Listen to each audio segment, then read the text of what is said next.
Up until the Industrial Revolution, most products were made by hand, and most transportation was done by, well, walking or riding a horse.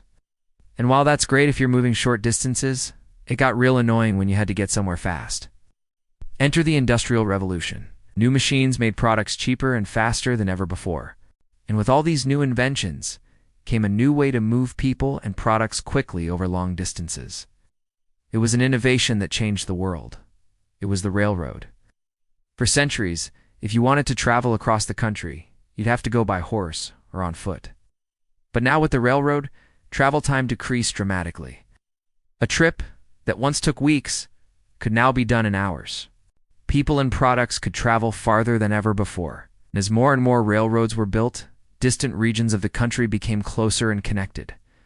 The railroad was also a powerful economic force. In the past, a farm's main market was the town or city nearby.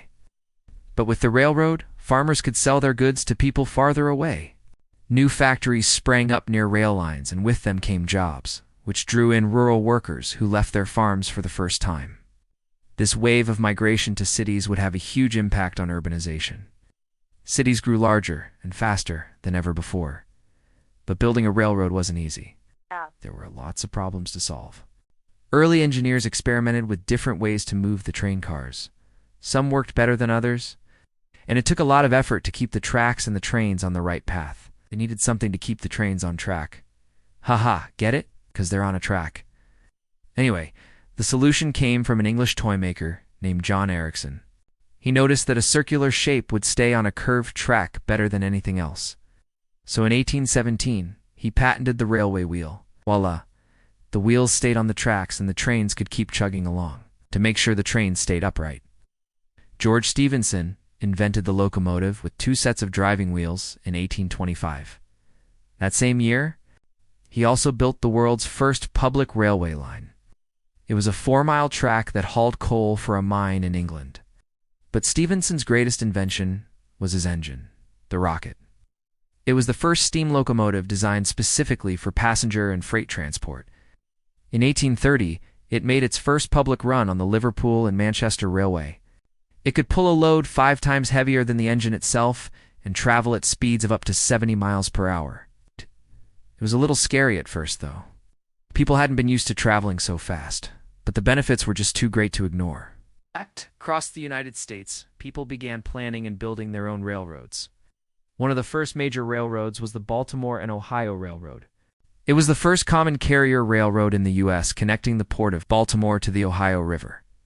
By 1852, it reached Wheeling, Virginia, just west of the Appalachian Mountains.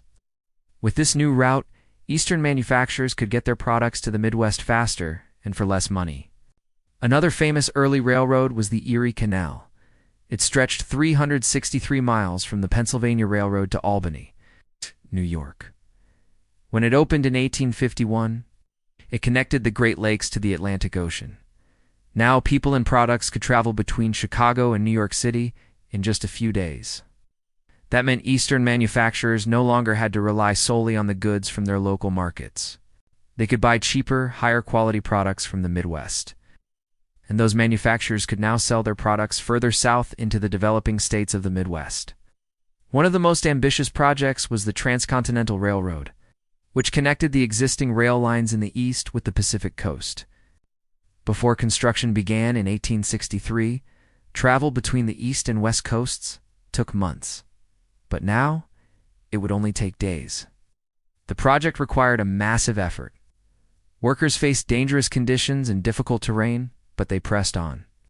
On May 10, 1869, the 2 rail crews met in Utah, completing the first transcontinental railroad.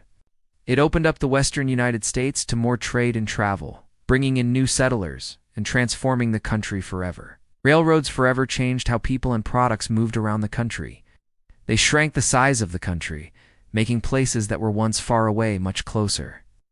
This rapid transportation also helped connect people in regions like never before. And while other forms of transportation eventually surpassed the railroads, their impact on our way of life is undeniable.